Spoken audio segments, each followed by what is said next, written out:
لیکن جو عزیزیہ میں رہائش تھی بلڈنگ میں، ان لوگوں کی بڑی شکایات بھی ہیں اور ان کو ذلیل بھی کیا گیا ہے.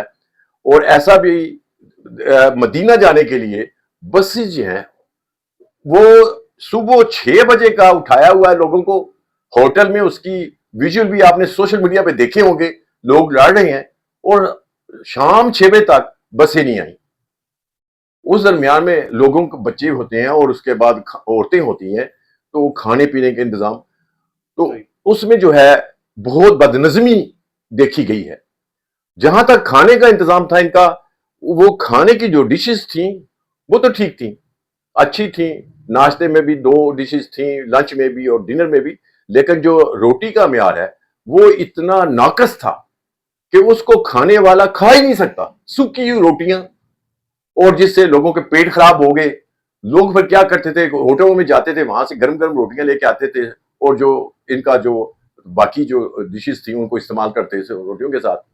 تو حکومت پاکستان کو شرم آنی چاہیے کہ حاجیوں سے کمائی کرنے کا کوئی اسلوب سیکھ لے، سعودی حکومت سے ہی کچھ سبق حاصل کر لے کہ کس طرح انہوں نے اعلیٰ قسم کا انتظام کیا ہے، اور کتنی فری ٹرانسپورٹ دی ہے انہوں نے مینا کے لیے، جمرات کے لیے، اور اس کے بعد جمرات سے واپس حرم کے لیے. اور کتنے مشروبات اور کس انداز سے انہوں نے ٹھنڈے پانی اور کس انداز سے لوگوں کے اوپر پانی کا چھڑکاؤ، اور جو پھر بیمار ہو جاتے تھے ان کے لیے ایمبولینس کا انتظام، اور پھر ان کو میڈیکل سروسز فری. یہ تھا سعودی گورنمنٹ کا. لیکن ہمارے ہوٹلوں میں بھی کمائی، بیڈوں میں بھی کمائی، کھانے میں بھی کمائی، روٹیوں میں بھی کمائی، بسوں میں بھی کمائی. اس کے باوجود سروس پور اور لوگ ذلیل ہوئے ہیں. اور لوگوں نے وہاں پہ سوشل میڈیا میں تصاویر بھی آئی ہیں کہ ہوٹل میں صبح 6 سے لے کے شام 6 بجے تک بس کے انتظار میں بیٹھے ہوئے ہیں. سامان لیے کوئی نہیں آئے. انہیں بہت نعرے بھی لگائے اور یہ بھی کہا کہ ہوٹل کو سیل کرے اور حکومت سعودیہ کو اس کی شکایت کرے.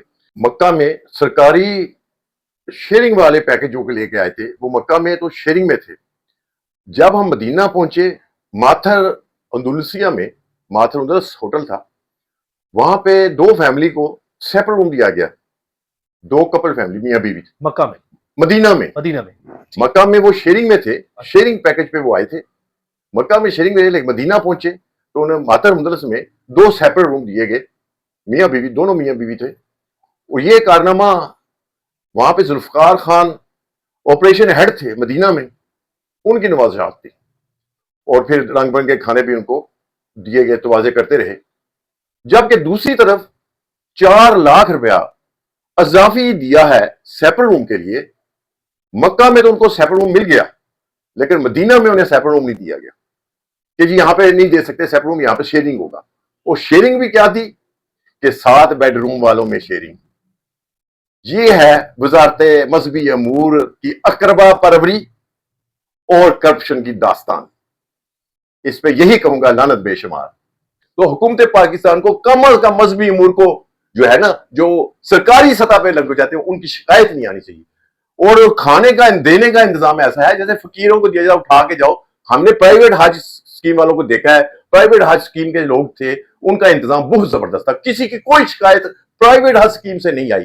بر وقت بسیں آئی ہیں، بر وقت ان کا جو روانگی مدینہ کے لیے تھی وہ بھی بر وقت، اور انہوں نے پروٹوکول بھی بہت اچھا دیا اپنے عازمین کو. اس کے علاوہ ان کے کھانے کا انتظام معیار 1000 گنا بہتر تھا سرکاری حج سے. اور ان کے بوفے لگے ہوئے تھے جس میں 3-4 قسم کی ڈشز اور تازہ روٹی تھی. ہم نے 1-2 دفعہ، ہمارے ساتھ ہی لگا ہوا تھا اسی بلڈنگ میں پرائیویٹ کا، 2 بوفے لگے ہوئے تھے، اور ہم نے دیکھا کہ ان کا کھانے کا معیار اور ان کی روٹی بھی تازہ تھی. لیکن یہاں پہ ٹرے اٹھا کے جاؤ جیسے فقیر جاتے ہیں، اور پھر اپنی مرضی سے جو مرضی کریں. عجیب و غریب جو ان کا ہلڑ بازی والا نظام تھا، کوئی ڈسپلن نہیں تھا. اور میرے خیال میں حکومت پاکستان سے درخواست کروں گا کہ آپ جو عازمین حج ہے نا، اس کا کوٹا جو پرائیویٹ سیکٹر میں 50% کم از کر دیں، 60% کر دیں، 70% کر دیں. آپ جو ہے یہ اس دفعہ آپ نے 40% دیا ہے اور اپنے پاس رکھا ہے، آپ نے 30% دیا ہے اور 70% رکھا ہے. اور اس سے آپ کا انتظام آپ سے بہتر طریقے سے نہیں ہو سکتا. بہتر ہے کہ آپ پرائیویٹ اسکیم میں حاجیوں کو دیں تاکہ وہ اچھے انداز سے حج ادا کر سکیں.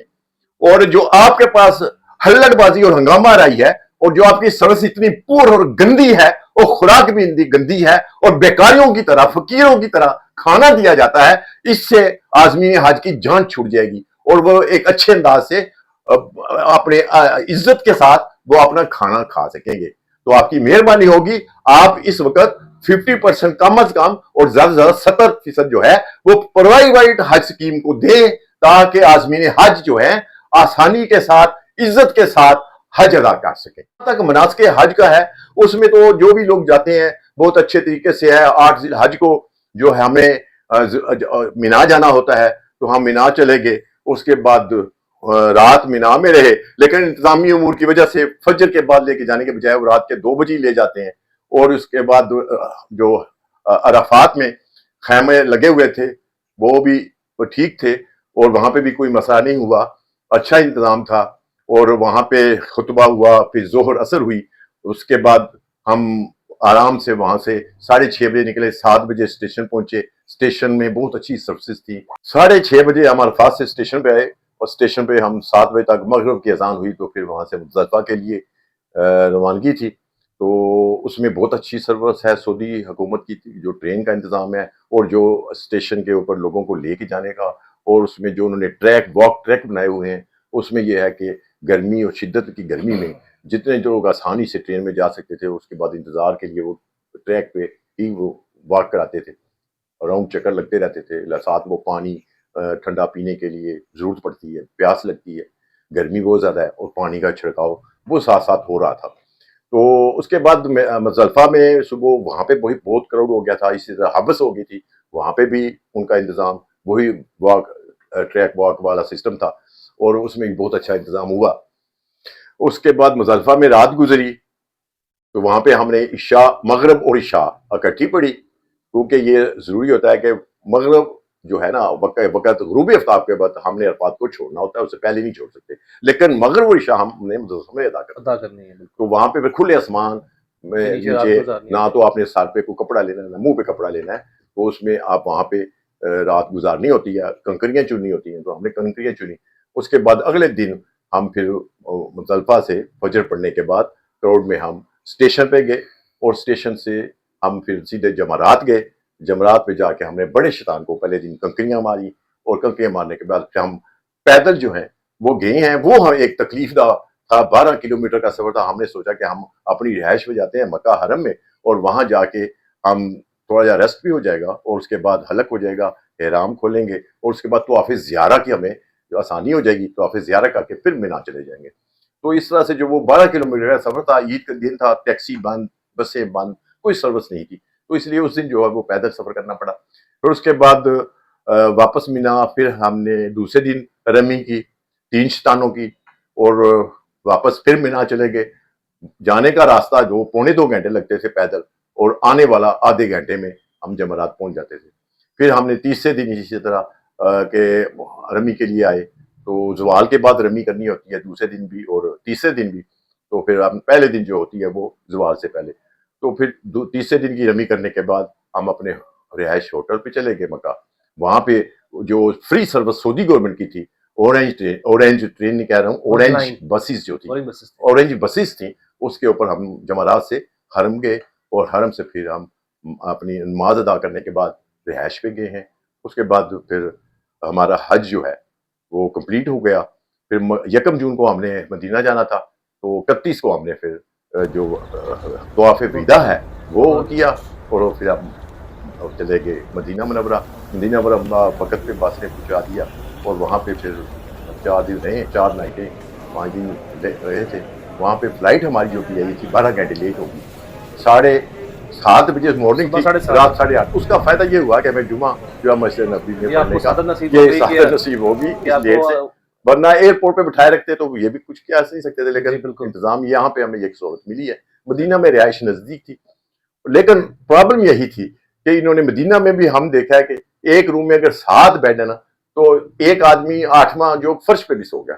اب 8 آدمی جو جب انہوں نے واش روم استعمال کرنا ہے، تو وہ نماز جو ہے اس کی مسجد نبی میں وقت پہ ادا ہونا مشکل ہو جاتی تھی۔ اس لیے اتنی زیادہ ہوس پیسے کی اور بچانا، یہ جو ہے ناقابل معافی ہے۔